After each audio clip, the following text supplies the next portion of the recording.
Hello, and welcome to our webinar today. We appreciate your time, and we hope you find this session helpful and informative. The My Safe Florida Homes program is teaming with Chris Reiser from Simpson Strong-Tie and Glenn Stevens from Fabi for this event. This webinar offers one professional development hour of learning credit. Participants must attend a minimum of 90% of the first hour of this webinar, and no partial PDH credits will be awarded. We will have an optional Q&A session after the presentation. Participants who attend at least 45 minutes of the webinar will receive an email from Simpson Strong-Tie with a link to your development professional hour earned.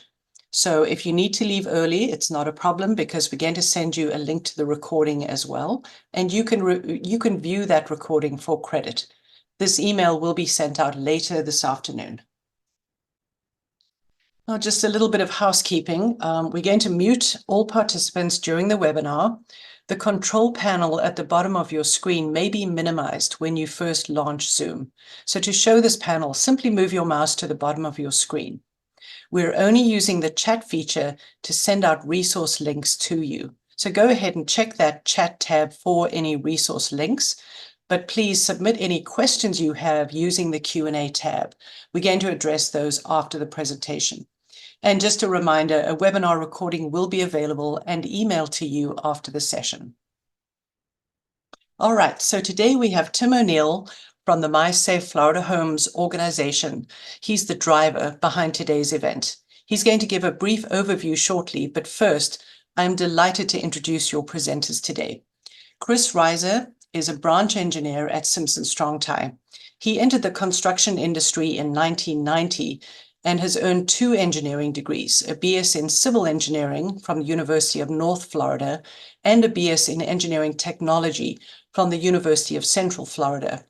He has a wealth of experience in metal plate connected wood truss engineering, structural components design and manufacturing, and whole house structural engineering. He works with building designers, code officials, and builders to help them in building safer structures economically. This is one of the core tenets of Simpson Strong-Tie.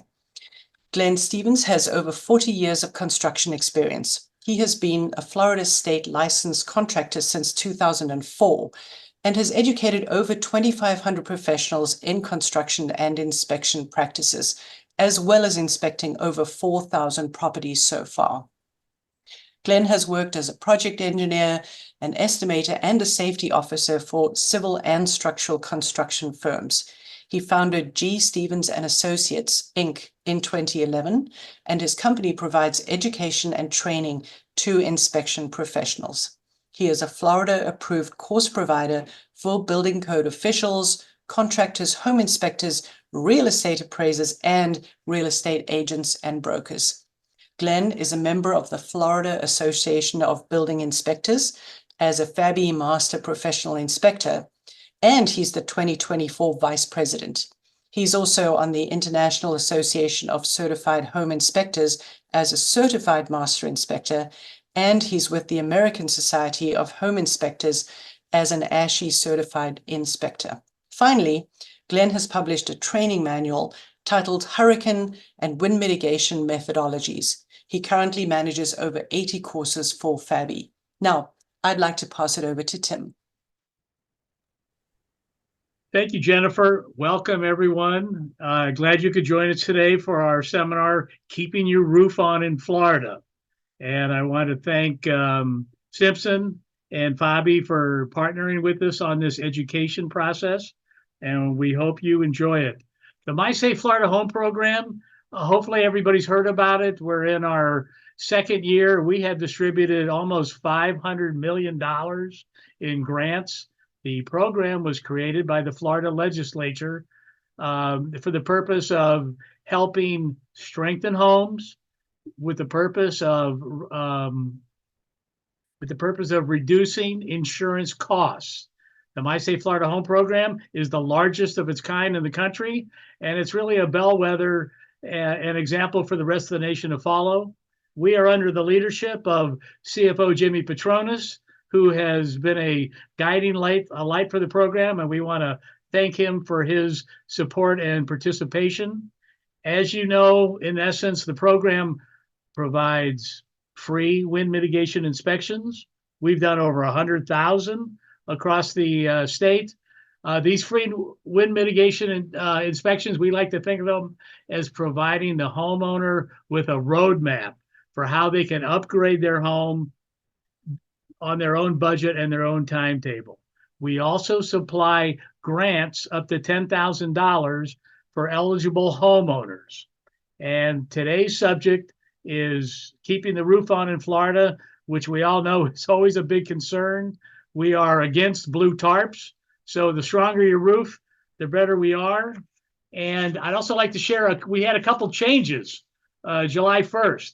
And just so everybody knows, one of the rule changes is now grant participants can now select any licensed Florida contractor they want. We no longer maintain a list of authorized contractors. So it is a free marketplace. We no longer reimburse contractors. All grant funds are now sent directly to the homeowner. And again, grants can only be used for identified upgrades found in your inspection report. So it's very important to follow those guidelines. And besides that, the program has been very successful with a 99% customer satisfaction rate. So we're very proud of that. And I want to thank all my team members for the program and everybody we worked with for helping us make this a success in Florida. And I invite you to visit our website, mysafeflhome.com, mysafeflhome.com. And with that, I would like to get the program started and turn it over to Chris Reiser. Chris. Thanks, Tim. Appreciate the introduction, and I look forward to speaking with everyone today. We're going to focus on roof-to-wall connections, right? And the whole idea is to keep your roof on. So thank you for being here today, and let's talk about how to keep your roof on.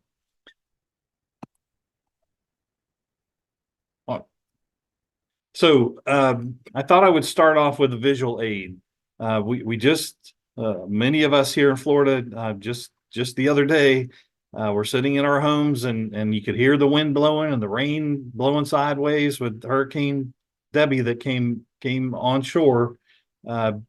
If you're in a house that was built quite a while ago, maybe doesn't have the latest and greatest connections to attach your roof to your walls, you might have been sweating it out a little bit more than maybe somebody that did.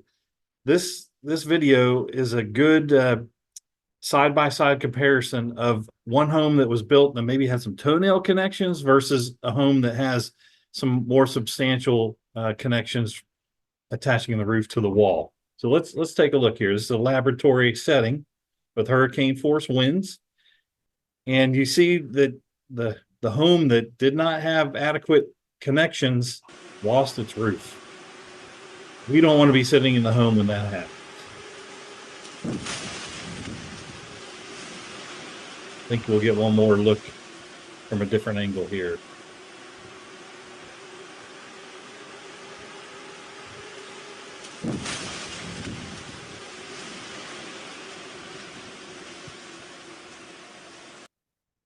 So how do we keep our roof on? Well, there's a couple of things that kind of govern this.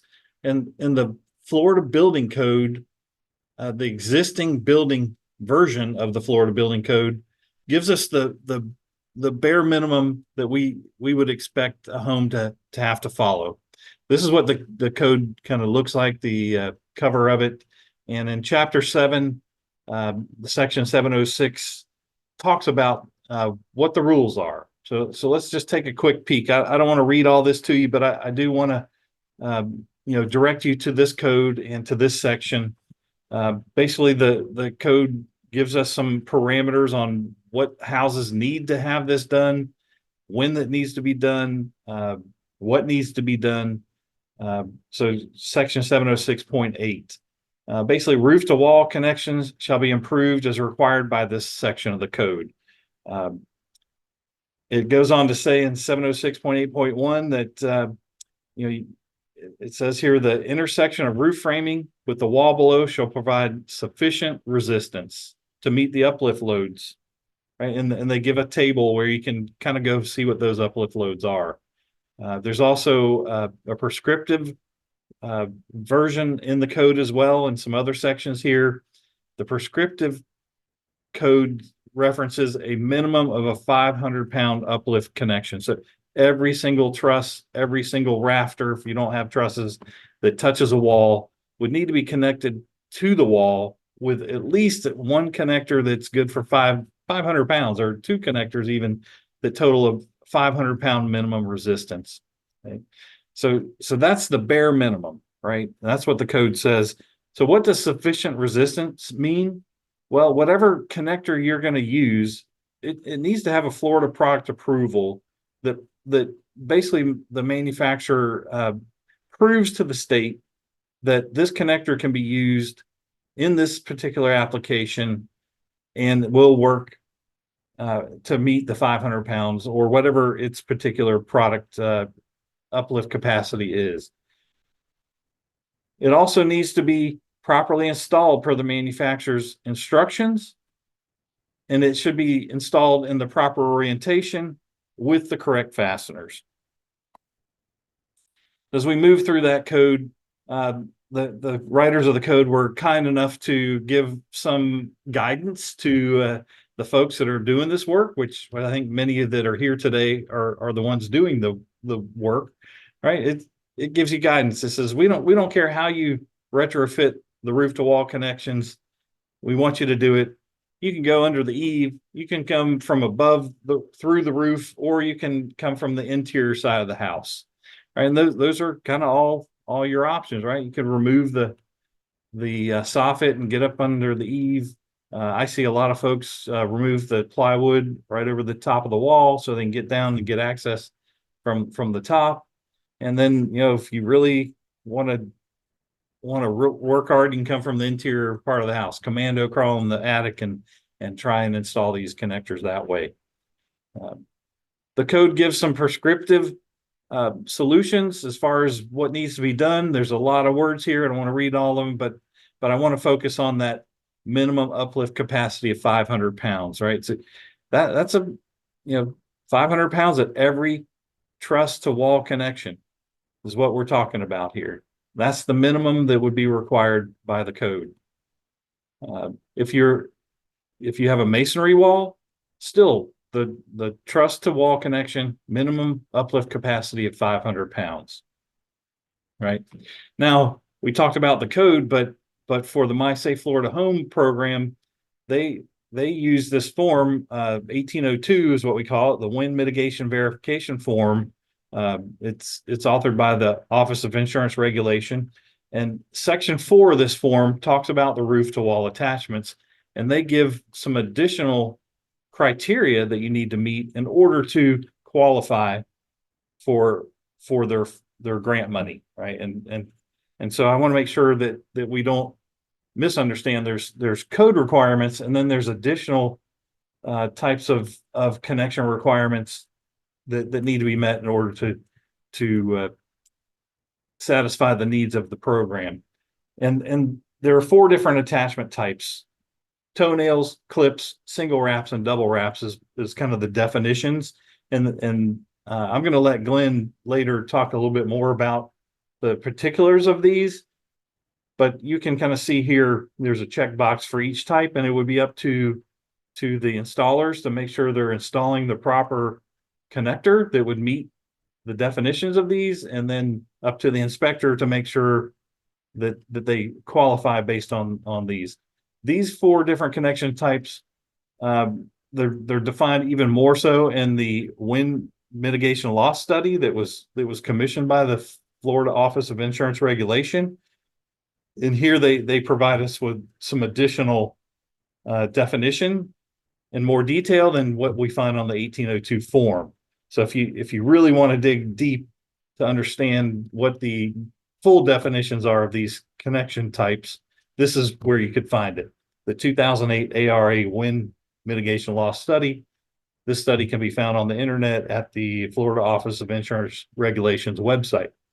Down at the very bottom there, they talk about examples are shown in a figure. I'm going to show you that in a minute, but I wanted to talk a little bit about the single wrap and the double wrap, the yellow highlighted section here. It says that the fasteners must always be loaded in shear or perpendicular to the shank of the nail. That is mentioned both for single wraps and for double wraps. So when we look at kind of some of the different examples for these connection types that are provided by, in the wind loss mitigation study, you'll notice that uplift is the upward direction, right? The roof truss or the rafter wants to lift straight up off of the wall, kind of like an airplane wing. There's lift there, wants to lift up off the wall. We saw that in the video, how it just pulls up and flies off. These connectors are what are attaching your roof framing to the wall. And really it's the strength of the steel, but it's also the strength of the shear across the shank of the fastener, right? So we need that to be in shear, not in withdrawal or tension, pulling out of the wood. So these are great examples to look at here. So here's one. I've got this slide labeled insufficient roof to wall connections. And many of the folks that are here today might ask, why did I put that as insufficient? But what I want to point out to you here, and I'm going to put the big, don't do this, those nails that are nailed to the top of the wall, when the uplift tension force up occurs, these nails are going to be in withdrawal. They're not going to be, load is not perpendicular to the shank of the nail, which is a shear failure mode. This is withdrawal.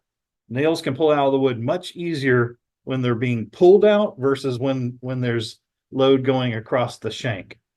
So this is an improper install, and I want to make sure that we talk about that. We'll talk a little more about that later. I wanted to show, kind of what these flat tension straps are really designed to do. They're designed to have the force across the shank of the fastener, right? So when we pull upward on the two with the green check mark there, those fasteners are resisting through shear across the shank of the fastener.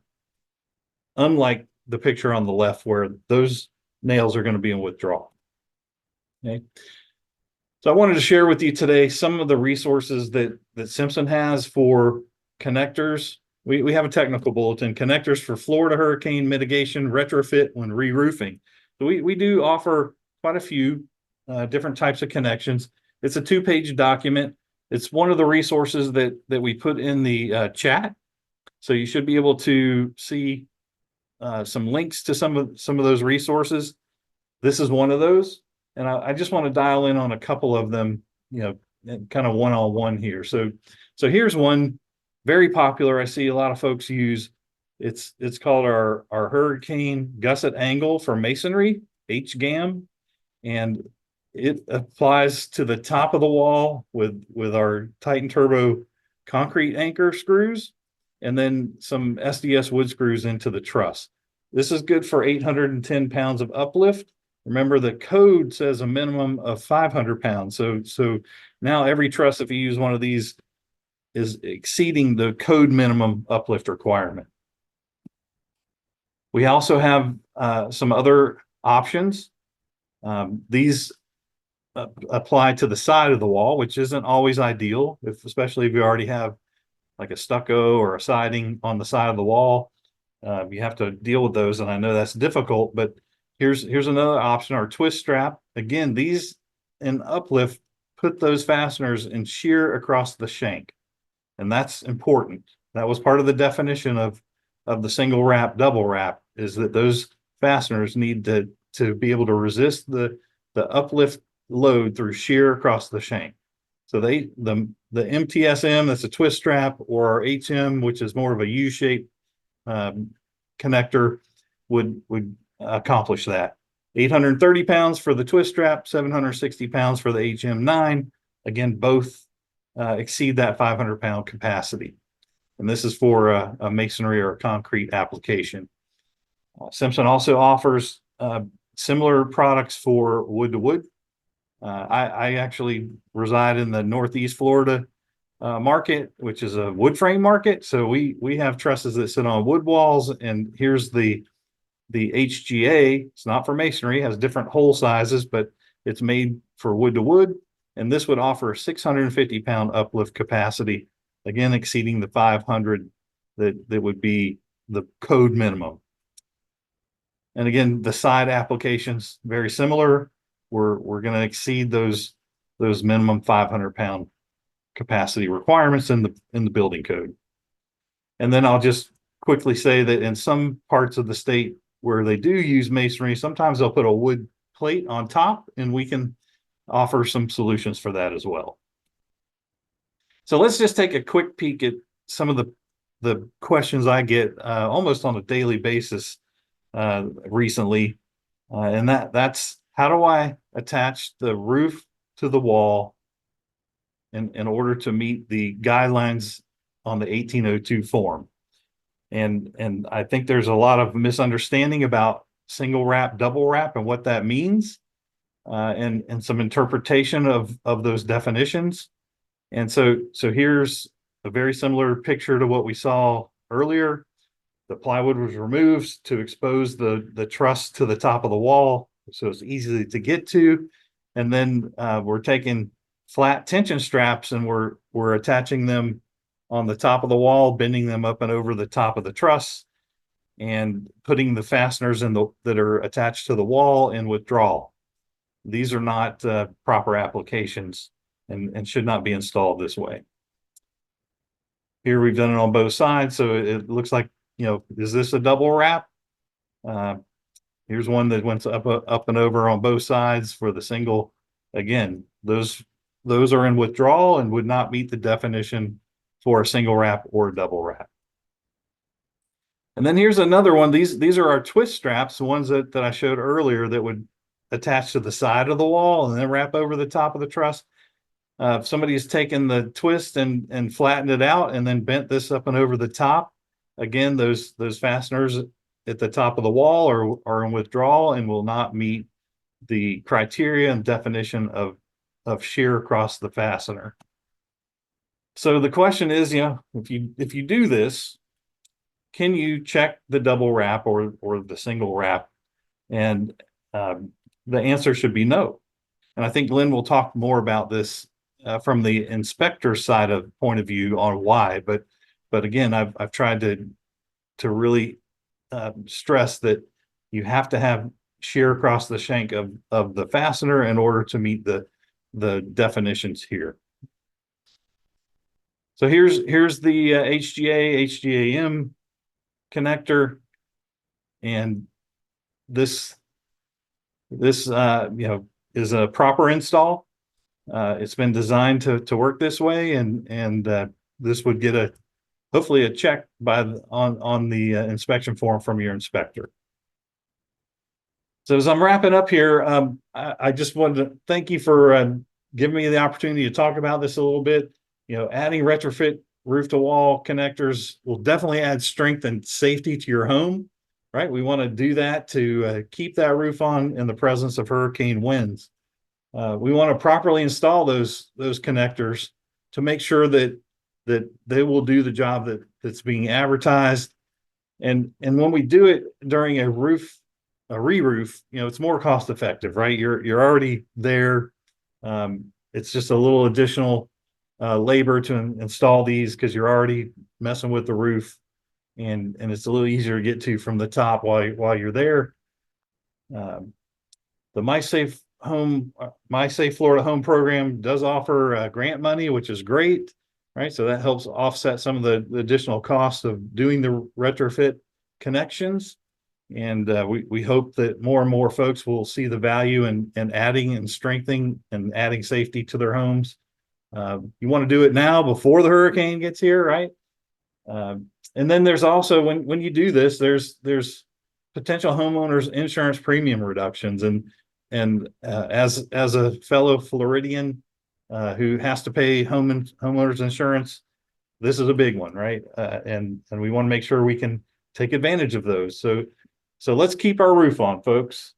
And I will just point out that we do have, Simpson does offer quite a few resources on this subject when it comes to retrofit re-roof solutions. And we put some of those resources in the chat. So those are available to you. And then we've also made sure that these links or these hyperlinks are live in the PDF version of the presentation that we made available to you as well. So I hope you have the ability to check these out. And then if you have any questions, feel free to reach out to Simpson Strong Tie. We're happy to talk more about that. So I thank you for your time today, and I'm going to turn it over to Glenn Stevens. So let me stop my share here and let him jump in. Again, thank you for your time. Hey, welcome everybody. Thank you for hanging out with us this afternoon. So Chris, thank you. Great information. This is absolutely critical for those of us who install roof to wall connections, as well as those of us who inspect them.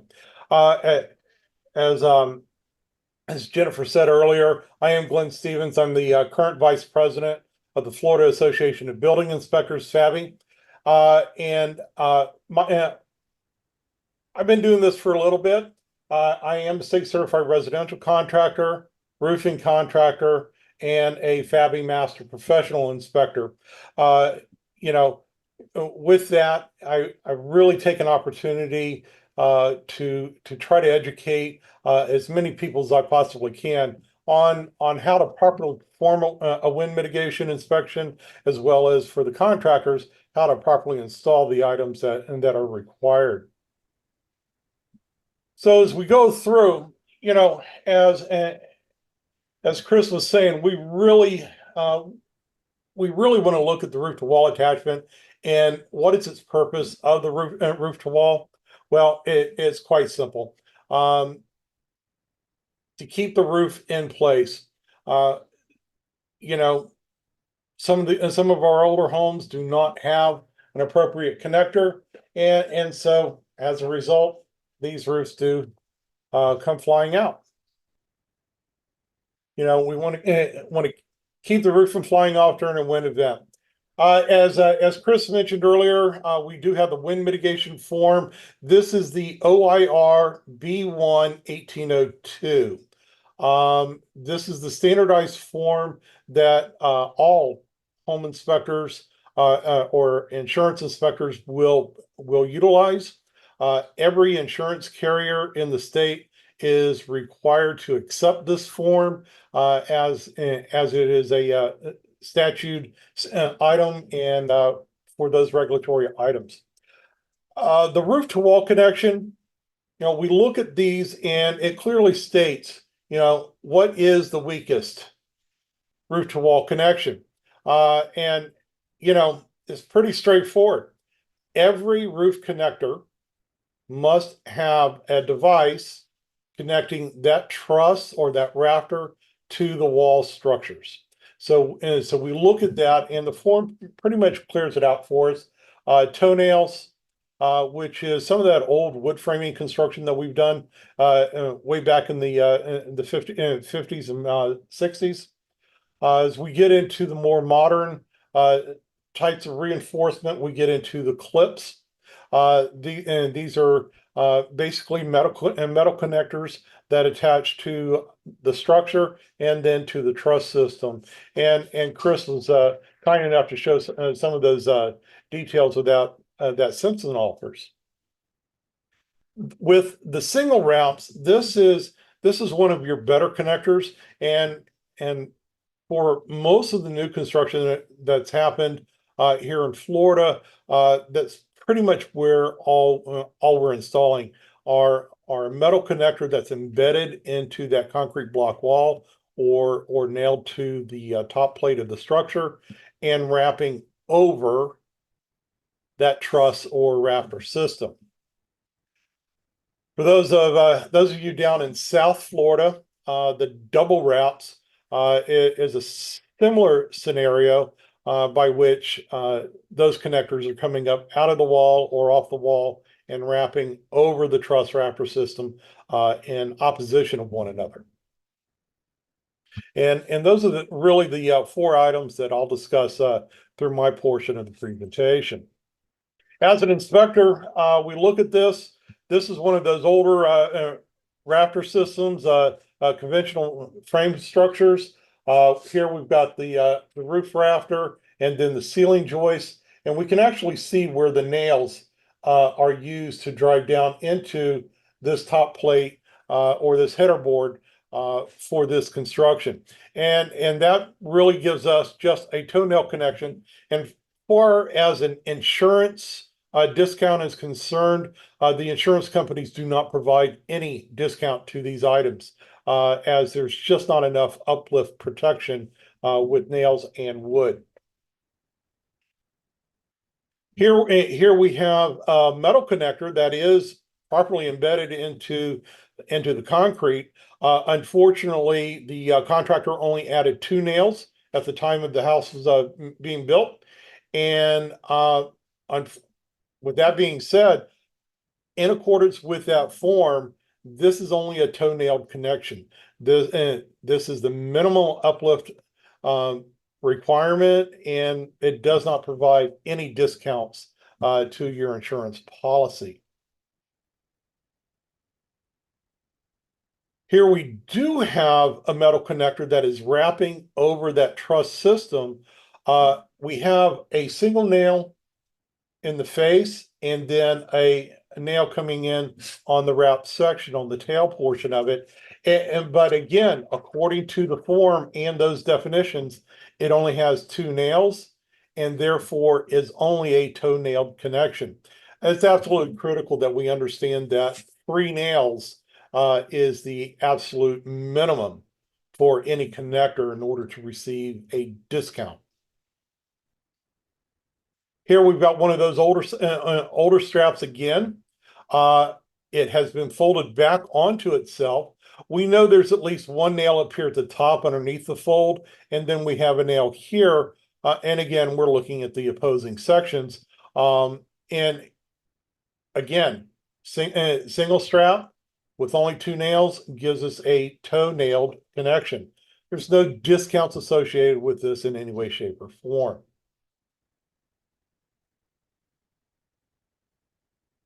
Here we've got an appropriate strap that has 2 nails in its face, but no nails on the wrap portion. This is a relatively easy retrofit for the contractors. All they have to do is add the additional nail right there in the tail. Then it meets the 3 nail requirement and the single wrap requirement.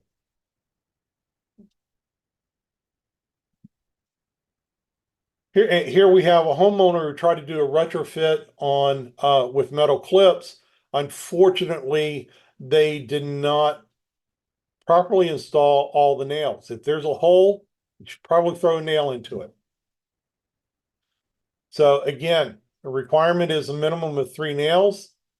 This only has 2. This is a toe-nail connection.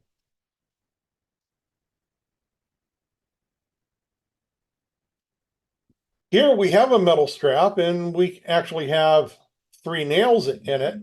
But for those of you in the construction world, what do you see that's wrong? Well, right here, that strap is folded in on itself and it does not provide the required uplift because in this particular case, this allows movement. As Chris was saying, the roof wants to fly up like an airplane wing. And this gives too much play in that material. Thus, as we all have seen, we take a piece of metal, we fold it back and forth, that metal will eventually weaken and break.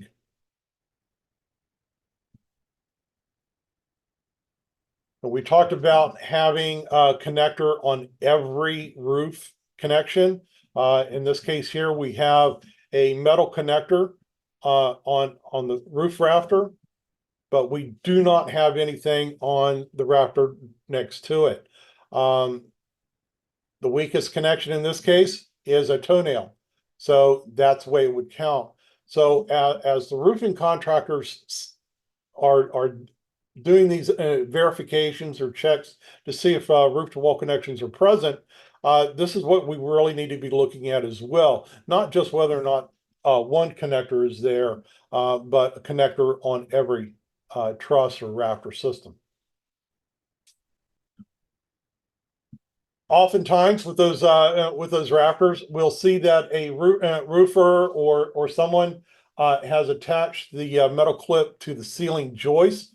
This is the improper connection point for these. These should actually be on the roof rafter system itself, because again, we're looking at the shear of the rafter with the top plate of the structure.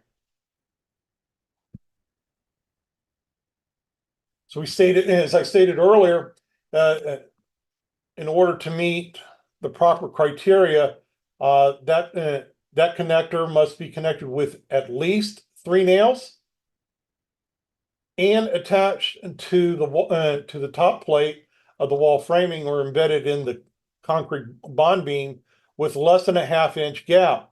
So as we saw in the earlier slide, where the strap itself was folded onto itself, here we have a strap that is far enough away from the truss system that even though it has all the proper nails, it does not meet the condition of the 1/2 inch gap, at which point this would be a toe-nailed connection, regardless of the nails that are installed.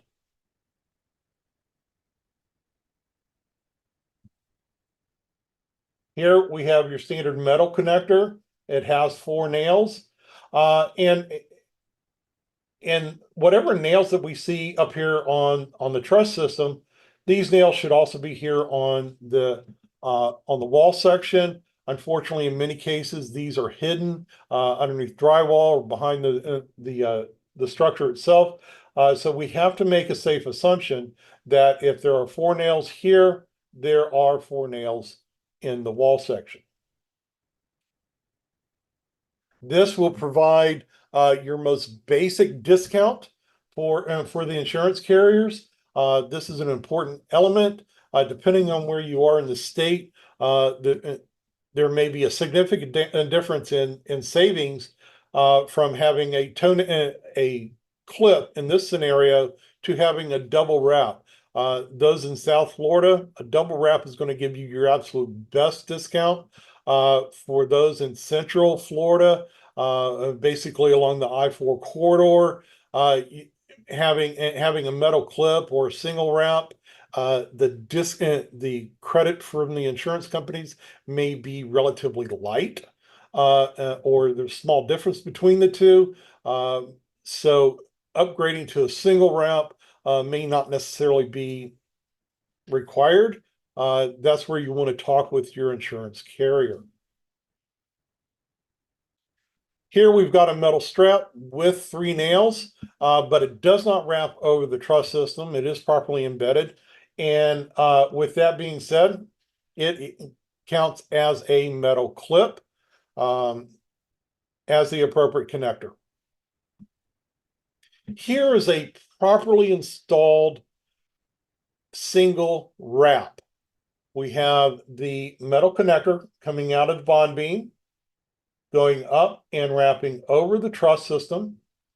It has 2 nails on the front side and at least 1 nail on the opposing side. This is the bare minimum requirement for a single wrap.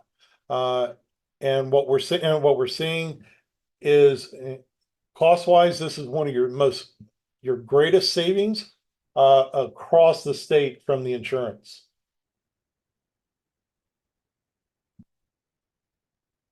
As I stated earlier, the double wrap, and this is where we have 2 straps, 2 metal connectors that are coming up out of the wall on opposing sides and then wrapping over the truss system. Again, this must be on every truss in order to receive that double wrap discount.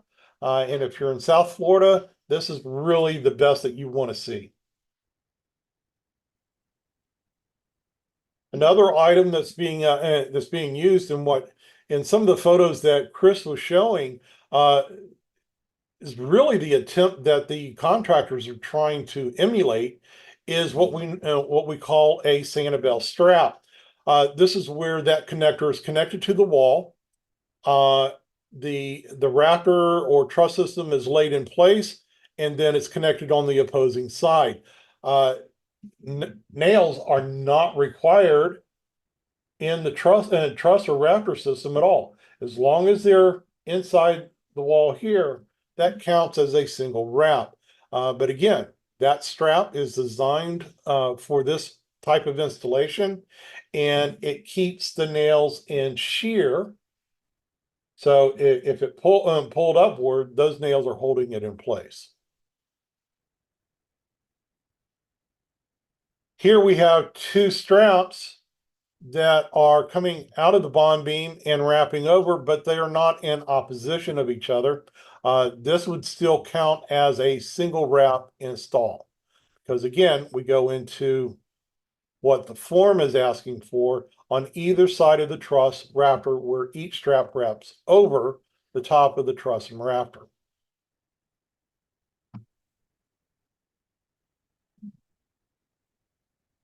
Some additional examples on what we're seeing from the contractor world.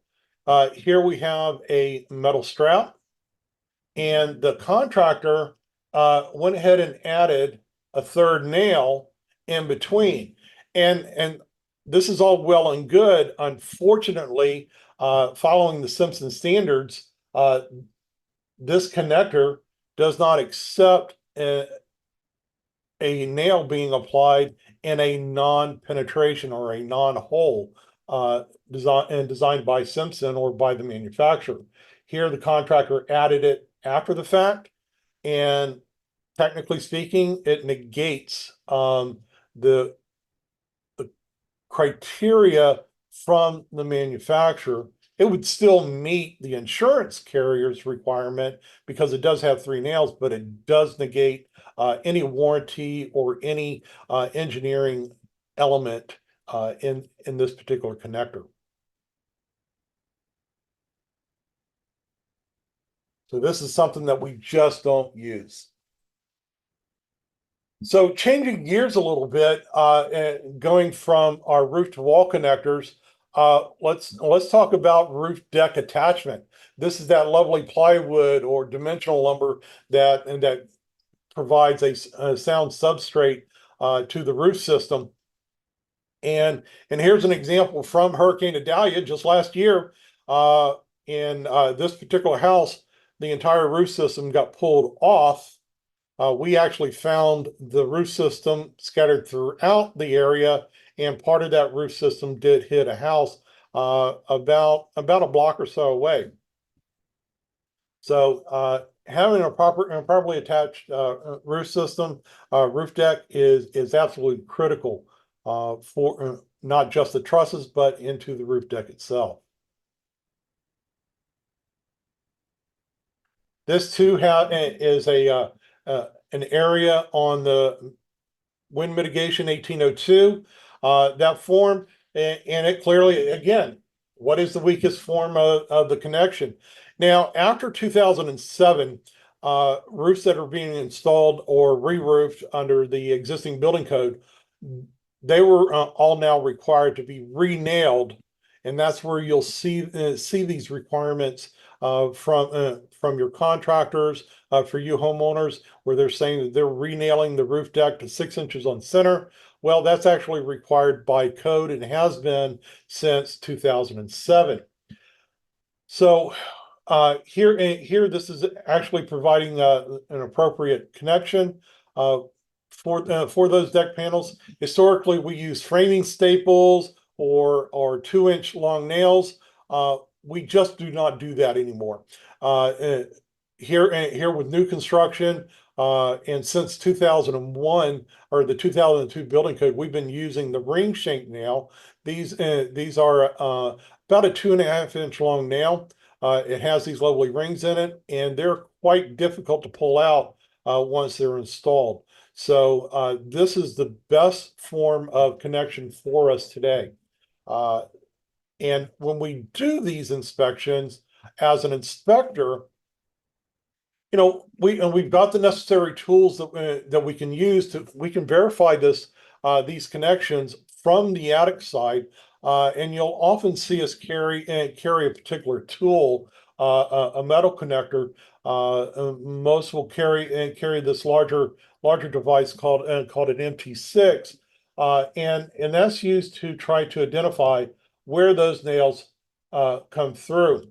And what we're looking at when we're talking about in the field, okay, we're talking about where that plywood decking lays across that truss member. And we're really looking for these items right here that are listed in red. These are what's going to be installed at roughly 6 inches on center. And over a course of a 4-foot span, we would expect to see 9 nails in that truss along that span. As we get along where the two pieces of plywood come together, here we'll see 4 inches on center, maybe a little bit tighter because we're having to nail both sides of that plywood decking into the truss system. The last item that we look at for the re-roofing element is the secondary water resistance. Now, there is some confusion in the industry. As a roofer, we're required by code to install a secondary water barrier. Well, I have to tell you that all underlayments are secondary water barrier, but only those products that are, as it's stating here, self-adhering directly to the sheathing is a secondary water resistance that is eligible for a discount or a credit to your insurance coverage. This is the most common element that we see. This is a secondary water barrier. This is the old felt element.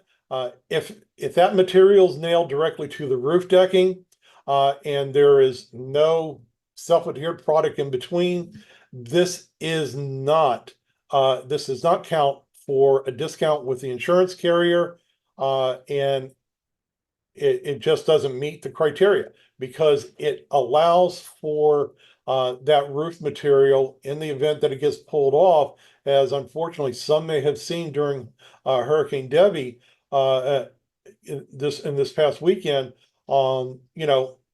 That material will get pulled directly off the roof system and allow water to intrude in the structure, whereas a self-adhered product is not likely to be pulled off the decking.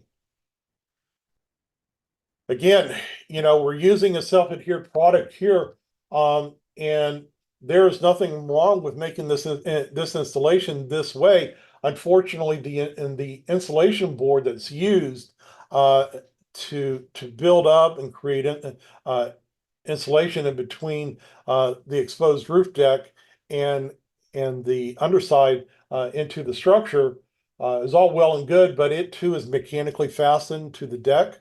And then the peel and stick or the self-adhered product is on top of it. So if we look at this detail, anytime I have something directly nailed to that deck board and then I put the self-adhered product on top of, it does not count for that secondary water resistance. There's nothing wrong with it from a contractor's perspective, but it is incorrect in accordance with the insurance requirement. As an inspector, I'm going to get up inside that roof deck, inside the attic space there to the best of my ability, and I'm going to look up in between the deck boards. And quite frankly, here we see nice flat black or matte black coloring, and I know from experience and otherwise that this is only a mechanically attached element and is not a secondary water resistance component. What we really want to see and what code now requires statewide is a self-adhered product directly to the roof decking. This is colloquially referred to as a peel and stick product, but it is self-adhered. There's a membrane. We pull the membrane off of it, and then it sticks down directly to the roof deck. And what eventually happens here is as Florida sun cooks this, it literally melts and adheres to the roof decking. Thus, it's creating a secondary water resistance in the event that there's any penetrations or pull off of the existing roof material. It self-seals to a degree and does not allow any additional water to enter into the structure. The other item, this is most recently changed down in the HVAZ, the high velocity hurricane zone, Miami-Dade, Broward County area. Now statewide, we can also use a what's known as a seam tape. This is a 3 3/4 inch wide roll of tape. It is the same product as the self-adhered product for full roof coverage. This product is then placed on every seam of the decking. Now, if we're using a dimensional, the old school dimensional lumber, the 1x4s or 1x6s, even 1x12s, this is not practical to use. At that point, we would do full coverage. But in this particular case, the seam tape works best. This is what I actually have on my home. So we put this down, then we can apply the mechanically fastened underlayment, the felt paper, directly over this, and it still counts as a secondary water resistance. Again, as an inspector, I'm going to get up into the attic space. I'm going to look up in between the deck boards. That reflective material is sticky. I can actually take a business card and slide it up in there. That business card will stick there. Well, we know it's a peel and stick product or a self-adhered product. It's got that nice reflectivity associated to it. So it is the appropriate product for the secondary water resistance. And it's critical that we're utilizing that proper terminology. Secondary water resistance versus secondary water barrier. Another way of doing this is the using a closed cell spray foam adhesive. This is applied directly to the underside of the roof system. Here, this adhesive is sprayed on either side of the truss member and on every seam inside the attic space. This too will provide a secondary water resistance element and is qualified for a discount for most homes. And with that, I'm going to turn it back over to Mr. Tim. Well, thank you, Glenn. That was some very interesting and inspiring knowledge, I hope, for most folks. We've had a lot of questions. And here's one I think that fits exactly into your content, Glenn, is how obvious are roof-to-wall improvements when doing a first-time inspection to a home, based on everything you just showed the audience today, sir? Well, it's very obvious if we're able to get down to that section.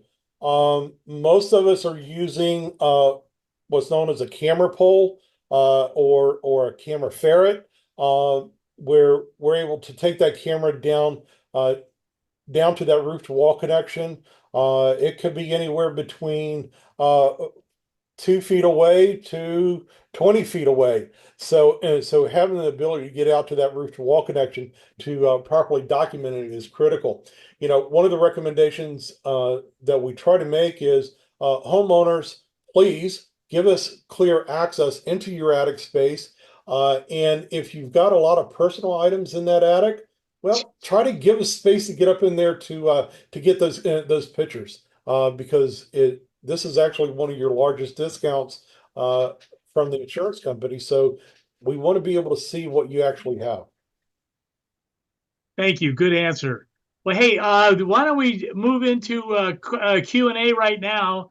I've got a couple that I will address Um, one I've seen a lot of. How do I apply? Okay. And as you know, the My Safe Florida Home program is a two-step application process.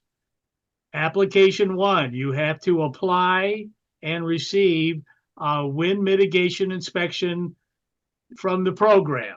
That is the key. And you cannot move forward without getting that. The second step is after you have your inspection, then and only then can you apply for a grant.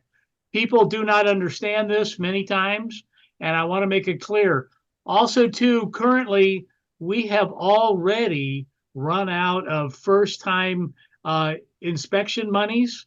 So we are, in a sense, sold out currently for newcomers into the program. And that's the reality of the situation. And I'd like to share that whoever's on the program today with, so nobody goes, how do I apply? You can't get started unless you've already had your inspection application. That's that question. Anything, I'll open it up to the team. Chris, Glenn, what about do we have some juicy questions from the audience? There were a couple of good ones. I tried to answer them in the Q&A already, but I'd like to bring it up for those that maybe didn't. There was one question that said, Chris, that HGAM, you kept saying you had to have shear across the shank of the fastener, yet that was a clip that had screws that went straight down to the top of the wall. Very similar to what was happening with those tension straps. The difference is that's a clip, and the definition for a clip does not require shear across the shank of the nail. Right? It can go down, and as long as it's been tested and product approved, it can go straight down, and those fasteners can be in withdrawal with the clip. However, the clip doesn't always get you the most benefit for insurance premium reduction. So there's kind of a give and take with that. But that, I hope, answers that question. Why can you use it for a clip but not for a single wrap or a double wrap? It's all in how the definitions were written. And I'm seeing here in a couple of the Q&A, people asking about the seam tape. All of the products that we've talked about today are approved statewide in accordance with the Florida Building Code. So regardless if you're down in the Miami-Dade Broward County area where self-adhered products were not allowed at all under shingles or under tile, now they're allowed statewide, including down in the Miami-Dade Broward County areas. So whether you're in Jacksonville or over in the Panhandle, self-adhered products directly to the roof deck, the wood, is the absolute requirement here.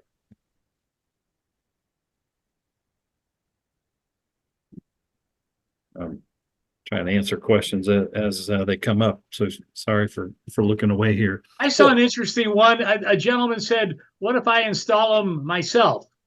Will I get the discount?" That here, okay. I'll open the floor on that. What do you think, Glenn? So as we look at this and everything, the state of Florida does not say that you as a homeowner cannot install these yourself. You as a homeowner definitely can. Where the criteria comes into play is adhering to the manufacturer's specifications. So if I as John homeowner go out there and I want to go ahead and add these myself, I definitely can, but they have to meet the criteria per the manufacturer specifications. And let me take that a step further into the fact that a lot of the things that we're seeing, and Chris has shown this as well, is that contractors are using products that are not designed to be used in the manner that they're using them. They're using products that were designed to hold a structure together from first floor to second floor, but they weren't designed to hold the trusses in place because that's in a completely different mathematical requirement. Okay, so as a contractor, it's imperative that if I'm using a product or as a homeowner, that I'm using the right product for that application. With that being said, then it's approved and we can install those. Okay, I saw a follow-up though. Who installs it? Roof contractors, a general contractor? Is there any criteria for the installation party? Because I know these are a little tricky, and I hear this question often. Who can put these in for me? That's coming from grantees looking for answers. What do you think?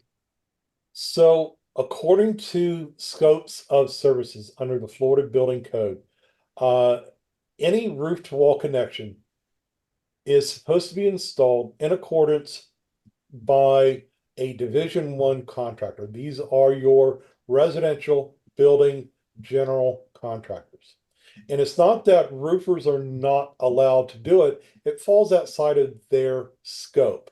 Now, personally, I say, and we've been talking with the main roofing association here in Florida about getting this changed in the construction law, is that for roofers to install it, because it makes perfect sense that a roofer should be able to install these because they're there at the time. But unfortunately, right now, the way the law is stated, if you are contracting someone to do it, they should hold a Division One contractor's license. That's a residential building or general contractor. Good answer. Is that, I think that clarifies it, I hope, for our folks today. What there's there's a lot of questions. What Chris, you see any other juicy ones out there that have popped up to you, sir? I see one that asks about the Florida Proct approval for these connectors. Like, do they have to have it? Should they have it? They should have it, right? It doesn't have to be a Simpson product. We'd love for you to use a Simpson product, but it should have a Florida Proct approval that basically the manufacturer has proven to the state that this. You're froze, Chris. Did did Chris freeze? Is he The or is he just nervous? He Oh, froze. did I lock up there? Walking away. Gotta love Yeah. technology, right, The Chris? answer is yes. You should definitely want to use a Florida Proct approved product. We hope it's a Simpson one, but there are others out there, and you just want to make sure it's installed properly and that it's so that you get the safety and the strength that you're looking for. Okay.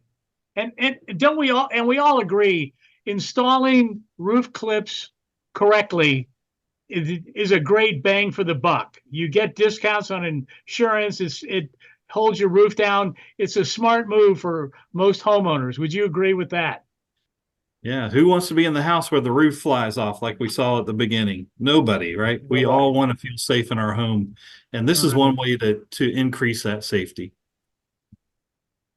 I look at it from this perspective, Tim, is that if I'm strengthening my home, I am less likely to incur damage. I'm not saying the damage won't happen. When you have trees fall on your home, you can have many other things happen. Windows can break and cause additional pressure inside the structure. So there are elements that we as homeowners want to ensure that our home can withstand. Most of those homes that are being built right now under the Florida Building Code guidelines meet this criteria. Those that were built prior to March 1st, 2002, outside the Miami-Dade and Broward County areas, they may have these items. Many of the photos that I was showing are from homes that were prior to that building code going into effect. So the more strength that we can add to our homes today, whether it's under modern building codes or under old building standards, it is is best for. So it's going to save us money. It may cost us a little bit of cash, but the average savings for homeowners for having roof to wall connections ranges anywhere between $1,000 a year to, well, if you're down in the Miami-Dade area, could be up to $10,000 a year. So it's a no-brainer at that point. Okay, good answer. Okay, I've seen a lot about coverings for roofs, and most people, when they do the secondary water resistance upgrade, they reinstall shingles. Many people ask, can I put metal roofs on? Can I use tile? At the end of the day, the grant only covers up to $10,000. Whether you use metal roofs or whatever, that's your personal choice, but the program is capped at X dollars. So that's really a homeowner decision. Would you agree with that, you guys? What you use? Oh, yeah. Yes. Yeah. So I'd be leery to put tile on a roof that was originally designed for shingle, because tile is much heavier. But you're exactly right. If you're going to replace it with a different material, as long as the structure can handle that extra load, and it's installed properly, then it shouldn't be an issue. All right. Yeah, and not everybody can afford tile, not everybody can afford metal. So you go with what you can afford. Let's be realistic. If I could afford it when I was doing my re-roof a couple of years ago, I would have gone with the metal. But instead, I went back with the standard shingles that were there. The other condition that you have to look at here is what, and Chris kind of alluded to this. If your home was originally designed for shingles, there's an extreme probability that it was not designed to handle the weight of tile. There, you're going to want a structural engineer to come out and do an evaluation to confirm that. But I can go from shingle to metal all day long without an issue, because the metal's not as heavy as the shingles are, in fact. But it has, depending on where you are in the state, will have a much tighter installation method for that. So what you're saying, do your homework. Just Always. Right. yeah, always do your homework. Okay. I think that's good advice. How about another question for our experts? I saw one, let me go back to see where I can find this, the question, because it's actually asked a couple of different times. One was from a contractor. Let me find it here.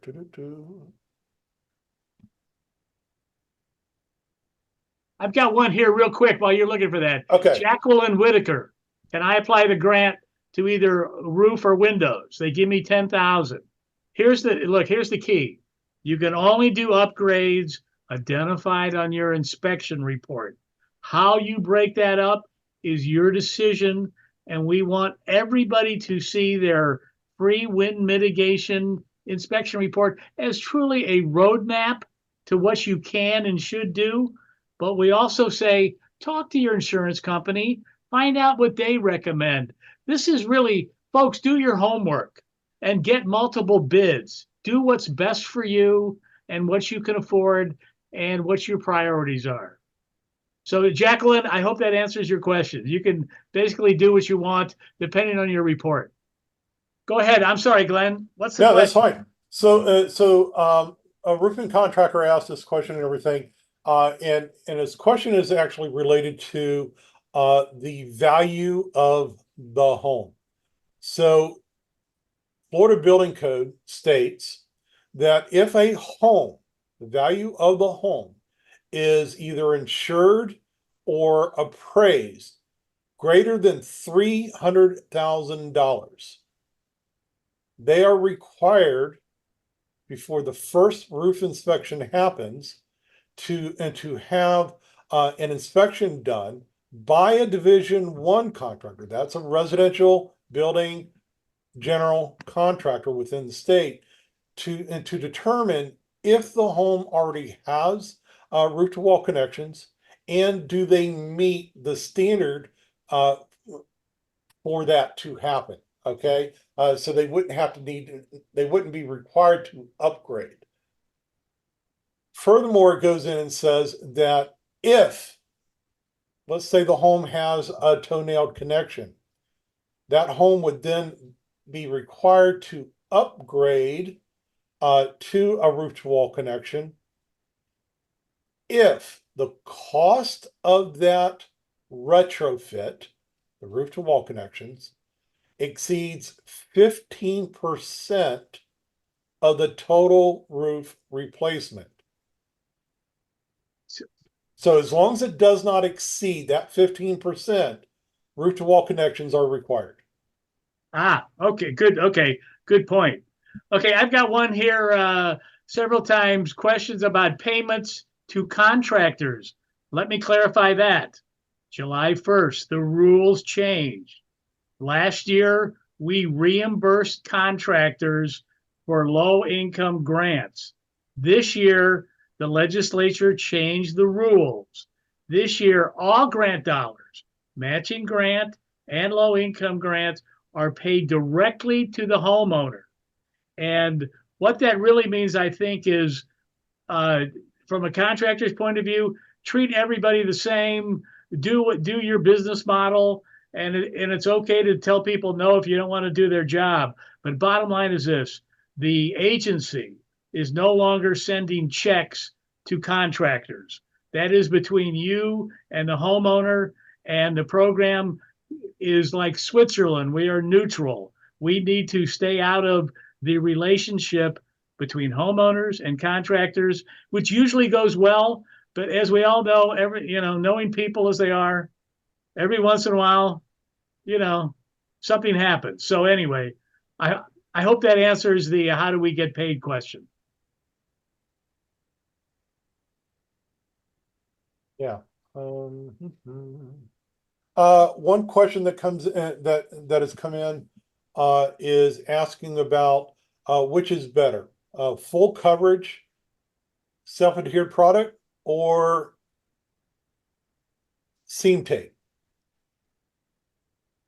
Understand that if you're going for shingles,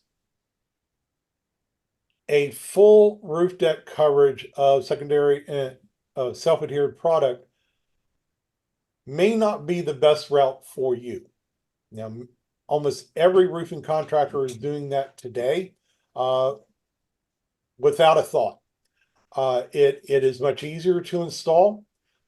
It's from a labor perspective, it's extremely cheap. Material wise, there is an increase in cost on the material, but labor wise, where it's easier.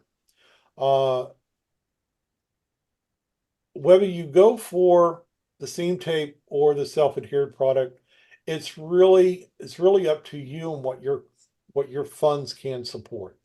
I personally didn't want to do that because I've got a shingle roof. I've got friends who had full coverage, and there was a defective shingle from the manufacturer, and when they went to go replace those shingles, they wound up actually having to re-deck. They had to pull up the old roof decking and install new decking before they can put in the product. So we have to look at that. Under a shingle application, full coverage may not be the best for you, especially during a re-roof 15, 20 years down the line. But under tile and metal, self-adhered products are perfectly acceptable across the board. There's no restrictions for them. Under metal, it's actually a requirement under the metal because it creates a thermal break, temperature break between the attic space and the metal. So I would definitely be looking at it from that perspective. And under tile, we actually use a self-adhered product that has kind of like a fuzz on top of it. When we do use an adhesive to hold that tile in place, that adhesive is able to bond directly to that underlayment at that point. So there are pros and cons in using a self-adhered product. And it's going to depend on your application and what you have the funds available for. Okay. I see one from Linda. Linda, you only get one final inspection, get all of your work done, and then do your final inspection. You cannot do it in pieces. So wait till everything's done and then submit for reimbursement. I know that can be challenging with product backlogs, but that's the smartest way to run. Linda, I hope that answers your question.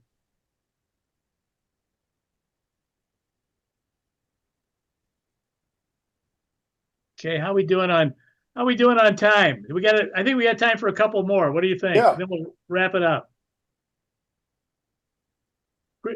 Chris, you got a ripe one? I've I was had going through there. There's a couple of questions about connectors. One was if I have a single wrap and I only have two nails, can I add another nail and then qualify for a single wrap? And I think Glenn touched on that in his presentation. If there's an available hole that's already pre-punched in that strap, you need two nails on one side and then one on the back side coming in. So if you can achieve that without punching new holes in the strap, then yes, that would be a way to help that previously installed connector to become a single wrap. There was also another question about what could I use to obtain a single wrap or a double wrap in a retrofit, and I think I would just say you need to go back to the resource that I provided on retrofit connectors that are offered by Simpson. We do have the twist straps available that can wrap up and over the top. They're a little harder to install because they also have fasteners that go into the face of the wall, not from the top. So it's a little bit more challenging, but those connectors are available to achieve a wrapped or a double wrap scenario. a good point. And I know we've talked about this. Carol asks, if I use a roofer and they do the roof to wall connections, will it be covered?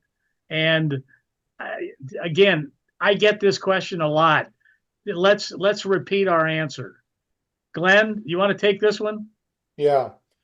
So according to the state of Florida, the roofing contractor is not authorized to install roof to wall connections. It must be a Division I contractor. Now, Okay.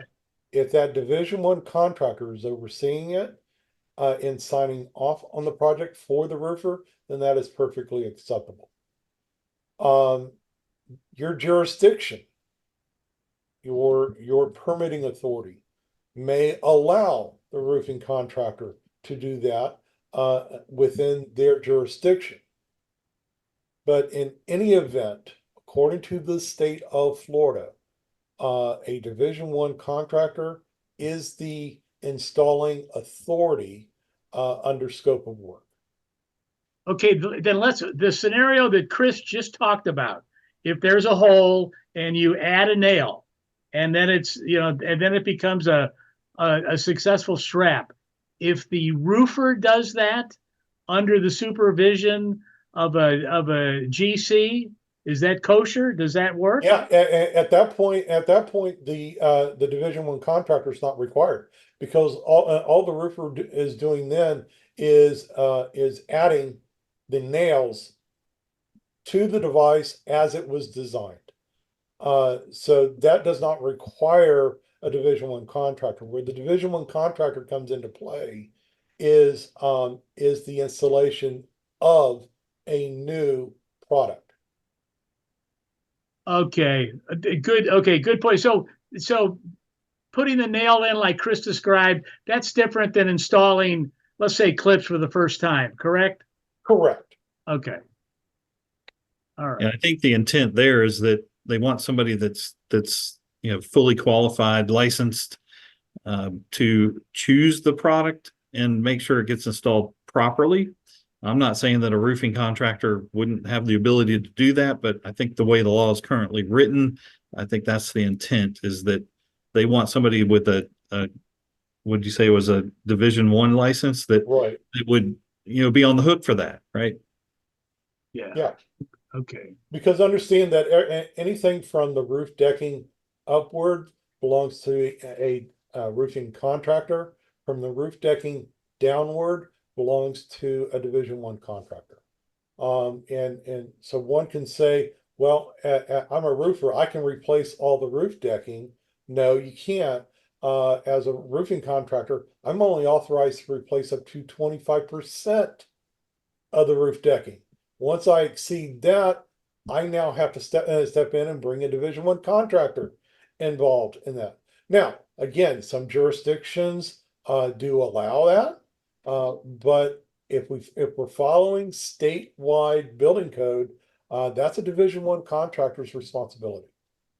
So Glenn, what would your advice be to the homeowner on how to, you know what I mean, not get in trouble and do it correctly if in that scenario? What would you tell them to be sure to do? Make sure they're talking with their contractor and their local building official. Ah, good point. All right. All right. Anything, well, we've covered a lot of ground today. I hope it wasn't too much information. We had a lot of contractors on the line. We had a lot of homeowners on the line. Our goal at the program is the more people know, we think you make better decisions. And remember, our motto at the program is Stronger Homes, Safer Florida. And you can save money on wind mitigation upgrades. That is the law in Florida. So you can have confidence in making these upgrades if you do the ones with us that are identified in your inspection report. Would you, let me start with Chris. Chris, you were the first talker. Do you have any final thoughts on this thing as we bring it in for a landing today for our audience? Sure, thank you. As a structural engineer and a fellow Floridian who's been around hurricanes for a while, it's important that we feel safe in our structures, and one of the best and most cost efficient ways to do that is to attach your roof to the wall. There is a continuous load path that goes all the way down to the foundation. So if you don't have connectors all the way down in a wood frame home, you still have some things to worry about, but you also have weight of the structure in your favor there. You don't want that roof flying off like we saw in the video.